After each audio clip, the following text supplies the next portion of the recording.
السلام علیکم. بسم اللہ الرحمن الرحیم. جی فرسٹ ایئر اسٹوڈنٹس، یہ لیسن نمبر 8 ہے، دا گلستان آف سعدی.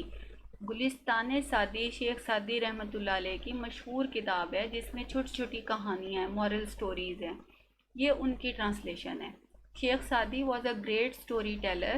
شیخ سعدی ایک عظیم داستان گو تھے. He speaks to all nations. وہ تمام قوموں کو مخاطب کرتے ہیں، سب سے بات کرتے ہیں. اینڈ از پرپیچولی ماڈرن، اور ہمیشہ کے جدید ہیں. یعنی وہ ان کی جو کتابیں ہیں وہ تمام قوموں کے لیے ہیں اور ہر دور کے لیے ہیں. سیڈ ایمرسن نے کہا، ہی تھاٹ آف دا گلستان، وہ سمجھتا تھا گلستان کو as one of the Bibles of the world, دنیا کی الہامی کتابوں میں سے ایک کتاب سمجھتا تھا. For he found in it, کیونکہ اس کو اس میں ملی دا یونیورسلٹی آف مورل لا، اخلاقی قانون کی عالمگیریت. یعنی عالمگیر، یونیورسل ہیں جو مورل لاز، جو مورل لیسنس گلستان سعدی میں ملتے ہیں وہ پوری دنیا میں مانے جاتے ہیں. The Gulistan translated in Latin and English, Gulistan کا ترجمہ لاطینی اور انگریزی زبان میں کیا گیا. Became love for the people, اور یہ لوگوں میں بہت مقبول ہو گئی.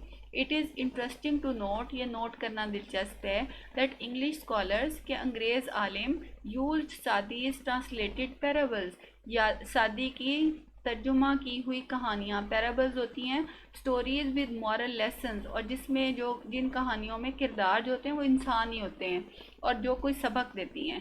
ان دیئر ڈیوائن بکس، یعنی انگریز اسکالر سعدی کی کہانیوں کو اپنی الہامی کتابوں میں استعمال کرتے تھے. ٹل اٹ واز ڈسکورڈ، جب تک کہ انہیں یہ نہیں پتہ چل گیا، to be an English translation of a Latin version, کہ یہ لاطینی ترجمے سے انگریزی میں ترجمہ ہوئی ہوئی ہیں، آف پرشین اوریجن، اور یہ فارسی سے ماخوذ ہے. Edwin Arnold has ایپٹلی describe Gulistan. Edwin Arnold نے بڑے مناسب انداز میں گلستان کو ڈسکرائب کیا ہے، بیان کیا ہے، ان کلینری ٹرمز، خانہ داری کی زبان میں، ایز این انٹلیکچوئل پلاؤ، کہ یہ ایک ذہین آدمی کا پلاؤ ہے. اے لٹرری کری، ایک ادبی سالن ہے. اے کباب آف اے ورسٹائل جینیس، اور ایک ہمہ گیر ذہین آدمی کا کباب ہے. The readers are sure to enjoy these parables as food for thought. پڑھنے والے یا قاری یقینی طور پر ان کہانیوں کو انجوائے کریں گے، کیونکہ یہ حکایات جو ہیں یہ فکر انگیز ہیں، یہ سوچنے پر مجبور کرتی ہیں. اب یہ سٹوری نمبر 1 ہے. Once a king and a Persian slave were sailing in the same boat. ایک دفعہ ایک بادشاہ اور ایک ایرانی غلام ایک ہی کشتی میں سفر کر رہے تھے. The slave had never been at sea. Ghulam نے کبھی سمندر کا سفر نہیں کیا تھا.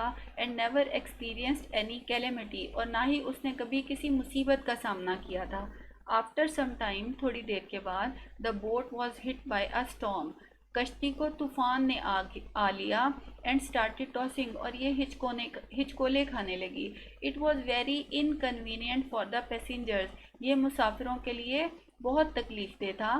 all remained quiet، سب خاموش تھے. except the slave، غلام کے علاوہ. who in fear of being drowned، جو ڈوبے جانے کے خوف سے. began to cry، رونے لگا. and tremble، اور کانپنے لگا. and created inconvenience for the others، اور دوسروں کے لیے تکلیف کا باعث بن گیا. the others tried to pacify him، دوسروں نے اس کو تسلی دینے کی کوشش کی. by kindness and affection، مہربانی سے اور شفقت سے. But he didn't hear anybody, لیکن اس نے کسی کی بات نہیں سنی. When the uneasiness lasted longer, جب یہ بے آرامی زیادہ بڑھی. The king also became displeased, بادشاہ بھی ناخوش ہو گیا. ان دیٹ بوٹ، اس کشتی میں. There happen to be a sergeant, ایک سپاہی تھا. who said، جس نے کہا. with your permission، آپ کی اجازت سے. may I quieten him، کیا میں اسے خاموش کرا دوں. It will be a great favor، یہ بڑی مہربانی ہوگی. The king said، بادشاہ نے کہا. The sergeant ordered the slave to be thrown into the water. Sergeant نے، سپاہی نے حکم دیا کہ غلام کو پانی کے اندر پھینک دیا جائے. So that he could have experienced the true danger of life، تاکہ وہ زندگی کے صحیح خطرے کا سامنا کر سکے. Two persons threw him in the sea، دو آدمیوں نے اسے سمندر میں پھینک دیا.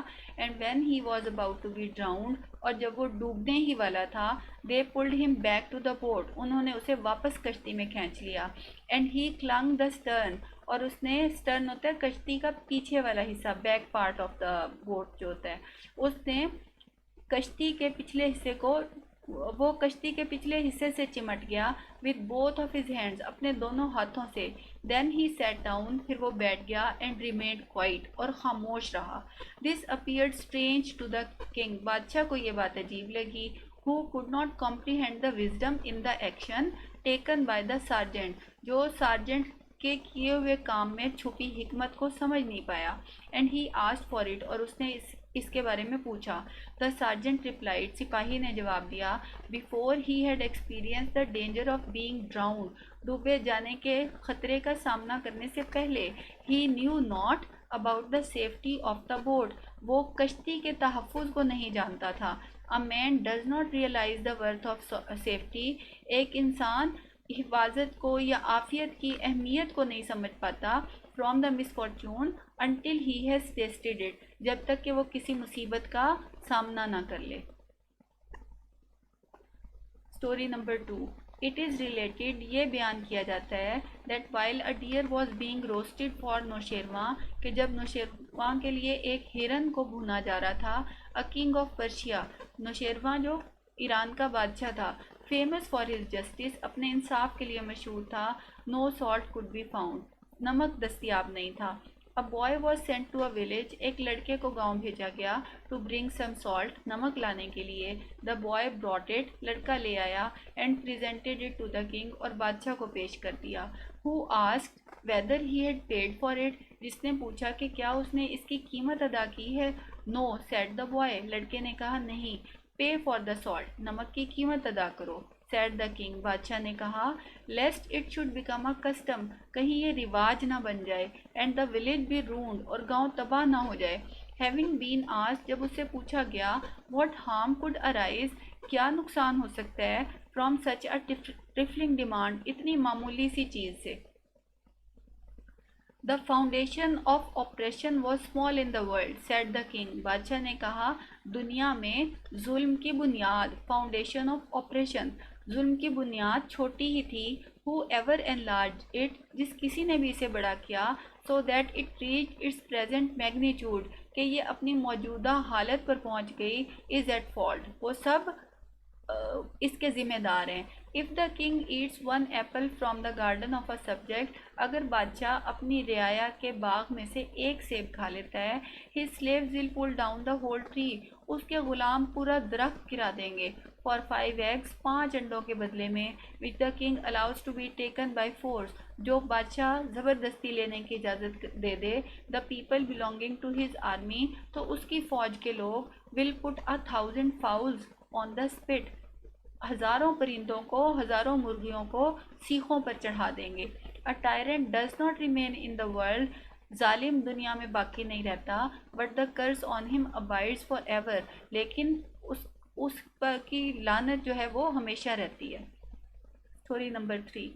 A king fell seriously ill, ایک بادشاہ شدید بیمار ہو گیا, and all hopes of his recovery vanished, اور اس کے ٹھیک ہونے کی تمام امیدیں ختم ہو گئیں. The more the disease was cured, جتنا زیادہ بیماری کا علاج کیا جاتا تھا, the more it became painful, یہ اتنی ہی تکلیف دہ ہوتی جاتی تھی. At last, آخر کار, the physicians agreed, معالج اس بات پر رضامند ہو گئے, that this disease could not be cured except by means of a bile of a person endued with certain qualities, that this disease could not be cured, کہ اس بیماری کا علاج نہیں کیا جا سکتا except by means of a bile of a person, جب تک کہ ایک انسان کی رطوبت نہ مل جائے. bile ہوتی ہے ایک secretion, endued with certain qualities, جس میں خاص خصوصیات ہوں, یعنی ایک انسان جس میں خاص کوالٹیز ہوں, اس کی رطوبت نہیں ملے گی تو علاج نہیں ہوگا. آرڈرز ور ایشوڈ, احکامات جاری کر دیے گئے, to search for an individual of this kind, اس طرح کے انسان کی تلاش کے لیے. اے سن آف اے فارمر, ایک کسان کا بیٹا, واز ڈسکورڈ, ایک کسان کے بیٹے کا پتہ چلا, to possess the qualities mentioned by the doctors, جس میں وہ خصوصیات تھیں جن کو ڈاکٹرز نے جن کا تذکرہ کیا تھا. The king summoned the father and mother of the boy.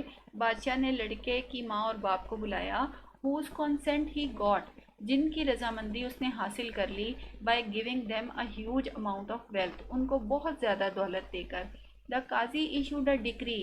قاضی نے حکم جاری کیا to shed the blood of a person کہ اس شخص کو مار دیا جائے for the health of the king. بادشاہ کی صحت کے لیے. The boy was brought to the altar. لڑکے کو قربان گاہ لایا گیا. And executioner was directed. اور جلاد کو حکم دیا گیا ٹو سلاٹر دا بوائے کہ وہ لڑکے کو مار دے, ذبح کر دے. When all was ready, جب سب تیار تھا, the boy looked toward the sky and smiled. لڑکے نے آسمان کی طرف دیکھا اور مسکرایا. Why do you laugh in such a position? تم اس حالت میں کیوں ہنس رہے ہو؟ The king asked. بادشاہ نے پوچھا.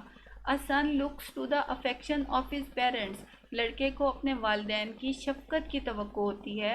said the boy. لڑکے نے کہا. If they fail, اگر وہ ناکام ہو جائیں, they are expected to bring the case. تو توقع کی جاتی ہے کہ معاملہ لایا جائے گا before the قاضی. قاضی کے سامنے to seek justice. انصاف حاصل کرنے کے لیے. but in the present case. لیکن موجودہ کیس میں, موجودہ معاملے میں, the parents have agreed to get my blood shed. والدین رضامند ہو گئے ہیں کہ میرا خون بہا دیا جائے. for the trash of this world. اس دنیا کی بیکار چیزوں کے لیے. the Qazi has issued a decree. قاضی نے حکم جاری کر دیا ہے to kill me. مجھے مارنے کا. the king thinks. بادشاہ کا خیال ہے he will recover his health. کہ وہ صحت مند ہو جائے گا only through slaying me. مجھے قتل کر کے. and I see no other refuge besides Allah Almighty. اور مجھے اللہ تعالیٰ کے علاوہ کہیں پناہ دکھائی نہیں دیتی. To whom shall I complain? میں کس کے پاس شکایت کروں؟ Against your brutality. تمہارے ظلم کے خلاف. If I am to seek justice from your hand. اگر مجھے تم سے انصاف چاہیے ہو. The king felt disturbed. بادشاہ پریشان ہو گیا. And on hearing these words. اور یہ الفاظ سن کر he could not control his tears. وہ اپنے آنسوؤں پر قابو نہیں پا سکا. And said. اور کہا. It is better for me to die. میرے لیے بہتر ہے کہ میں مر جاؤں. Then to shed the blood of an innocent boy. ایک معصوم لڑکے کا خون بہانے کی بجائے, خون بہانے سے بہتر ہے کہ میں مر جاؤں. He kissed the head and eyes of the boy. اس نے لڑکے کے سر اور آنکھوں کو چوما. And presented him with a lot of wealth. اور اس کو بہت سی دولت پیش کی. It is said. کہا جاتا ہے that the king also recovered within a week. کہ بادشاہ بھی ایک ہفتے کے اندر اندر ٹھیک ہو گیا. Thank you.